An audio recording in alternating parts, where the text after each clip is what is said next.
Hello guys, നിങ്ങൾക്ക് എല്ലാവർക്കും അറിയാം നമ്മുടെ കേരളത്തിൽ സൈക്കോകളുടെ എണ്ണം കൂടി വരികയാണ്. ആശാന്റെ കംപ്ലീറ്റ് ബയോഡാറ്റ ഞങ്ങൾക്ക് കിട്ടിക്കഴിഞ്ഞു. കിട്ടിയല്ലേ? അപ്പൊ നിങ്ങൾ എല്ലാം നോക്കും, അതെന്താ നീ അങ്ങനെ പറയാം, നമ്മുടെ കേരളത്തിനെ കുറിച്ച് നീ എന്താണ് അങ്ങനെ പറയുന്നതെന്ന് ചോദിക്കുന്നുണ്ട്. നിങ്ങൾ ചിന്തിക്കുന്നുണ്ടാവും. ഇവന്റെ ഇമെയിലിന്റെ ക്യാപ്ഷൻസ് ഒക്കെ പറയണം. അതായത് എലിഫന്റ് റമ്മേജ്, ഫാറ്റി ശ്വേതാ ഭക്തൻ, എൻഡോക്രൈൻ ഡിസ്റപ്റ്റേഴ്സ്, ഫ്രോഡ് ഭക്തൻ, പിന്നെ ഫാറ്റി ശ്വേതാ ഭക്തൻ, ഫ്രോഡ്സ്റ്റർ ഭക്തൻ, ഫ്രോഡ് കക്കൂസ ഭക്തൻ, എലിഫന്റ്. എൻ്റെ ഭാര്യ ഒരു പെറ്റാണെന്നും ഞാൻ ആ പെറ്റിനെ എലിഫന്റ് ആയിട്ട് കൺസിഡർ ചെയ്ത് ഞാനിവിടെ വളർത്തുവാണെന്നുമാണ് ഈ നായിന്റെ മോൻ മെയിൽ അയച്ചിരിക്കുന്നത്. ഈ കൊച്ചു കുഞ്ഞിനെ വരെ തെറി വിളിക്കാൻ നീ എന്താണ് ചെയ്തത്? ഞങ്ങൾ നിന്നോട് എന്താണ് ചെയ്തത്? നിനക്ക് മനസ്സിനോട് തോന്നുന്നുണ്ടോ? മനസ്സിനോട് തോന്നുന്നുണ്ടോ നിനക്ക്? ഈ വീഡിയോ അല്ല, നമ്മുടെ സുജിത് ഭക്തന്റെ ഇത് കണ്ടപ്പോൾ എനിക്ക് തോന്നിയൊരു കാര്യമാണ്. ഇത് ഒരു തവണയല്ല, പല തവണ പല ആൾക്കാർക്ക് പല രീതിയിൽ വളരെ മോശമായിട്ടുള്ള കമന്റും ഡീസന്റ് ആണെന്നാ വിചാരിച്ചേ. രാത്രിയായ ഇതാ പണിയല്ലേ.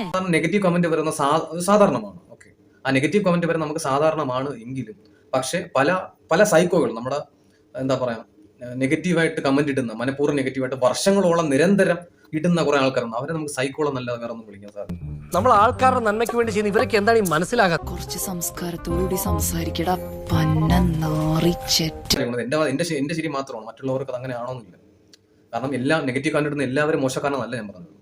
ഈ രണ്ട് വർഷം, ഒരു വർഷം, അല്ലെങ്കിൽ ഇങ്ങനെ കുറെ വർഷങ്ങളോളം നിരന്തരം ഒരാൾക്കെതിരെ ഇങ്ങനെ നിരന്തരം എല്ലാ വീഡിയോകൾക്ക് താഴെ ഈ മോശമായിട്ടുള്ള കമന്റ് ഇടുക എന്ന് പറയുന്നത്, അതിനെ പറയാൻ ഒറ്റ വീടേ ഉള്ളൂ, അവൻ സൈക്കോയാണ്. കാരണം നിന്റെ തലച്ചോറ്, നിന്റെ എല്ലും പല്ലും ഒക്കെ കൊണ്ടുവന്ന് എവിടെയും കൊണ്ട് ചെക്ക് ചെയ്യണം എന്നാണ് എനിക്ക് തോന്നിയിട്ടുള്ളത്.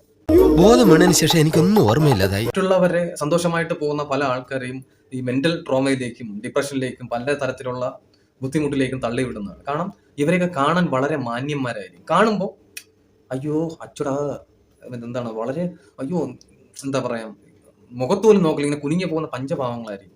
പക്ഷെ യവന്മാര് കണ്ടാ പറയാമോ, നമ്മൾ സാധാരണ എല്ലാവരും മുടിയും താടിയും വളർത്തി മറ്റേ കഞ്ചാവ് പോലെ നടക്കുന്ന ആൾക്കാരാണ്. ഇവനെ കണ്ട ഒരു കള്ള ലക്ഷണമുണ്ട്, അത് ഇവനെ കണ്ട ഒരു കള്ള ലക്ഷണം ഉണ്ടെന്ന് എല്ലാവരും പറയാറുണ്ട് ഇല്ലേ? പക്ഷെ പഞ്ചഭാവം പോലെ നടക്കുന്ന ആരെങ്കിലും പറയാറുണ്ടോ? അവരൊക്കെയാണ് ശരിക്കും സൈക്കോള്.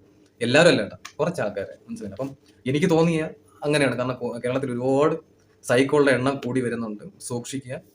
ഫാമിലിയെ കുറിച്ച് മോശമായിട്ട് പറയുക, കുട്ടികളെ കുറിച്ച് മോശമായിട്ട് പറയുക എന്ന് വേണ്ട, പലതരത്തിലുള്ള പെണ്ണായിക്കോട്ടെ ആണായിക്കോട്ടെ ഇങ്ങനെ കുറച്ച് കാലം കൊണ്ട് ഇങ്ങനെ കണ്ടുവരുന്നതാണ്. പല ആൾക്കാരും അവരെ ട്രേസ് ചെയ്ത് പോയി കണ്ടുപിടിച്ച് അവിടെ തൂക്കി അവിടെ തന്നെ എടുത്തിട്ട് പൊരിക്കുന്നവരെ കണ്ടിട്ടുണ്ട്. മനസ്സിലായില്ല? അത് പെണ്ണുമുണ്ട് ആണുങ്ങളുണ്ട്. കാരണം എസ്സേ പോലെ എഴുതി വെച്ചോളെ കമന്റ് ഇങ്ങനെ വായിച്ച് എന്നാലും ഞാൻ ഈ പറയുന്ന ഇവരോട് എനിക്ക് പറയാനുള്ള, ലോകസിനോട് എനിക്ക് പറയാനുള്ള കാര്യം എന്ന് വെച്ച് കഴിഞ്ഞാൽ, അവരെ കണ്ടുപിടിക്കുന്ന, അവരെ നിയമത്തിന്റെ മുന്നിൽ കൊണ്ടുവന്നു. എനിക്ക് ഈ ഗവൺമെന്റ് തരത്തിലുള്ള സൈബറായിട്ടുള്ള പല കുറ്റകൃത്യങ്ങൾ ചെയ്യുന്ന ആൾക്കാരെ കണ്ടെത്തുവാനും നിയമങ്ങൾ കർശനമാക്കാനുള്ള കാര്യങ്ങളൊക്കെ ചെയ്യണമെന്നാണ് എൻ്റെ ഒരു വിനീത. കാരണം പല ആൾക്കാരും ഇത് കാരണം ഡിപ്രഷനിലേക്ക് പോകാറുണ്ട്, പല മാനസികമായിട്ടുള്ള ബുദ്ധിമുട്ടിലേക്ക് പോകാറുണ്ട്.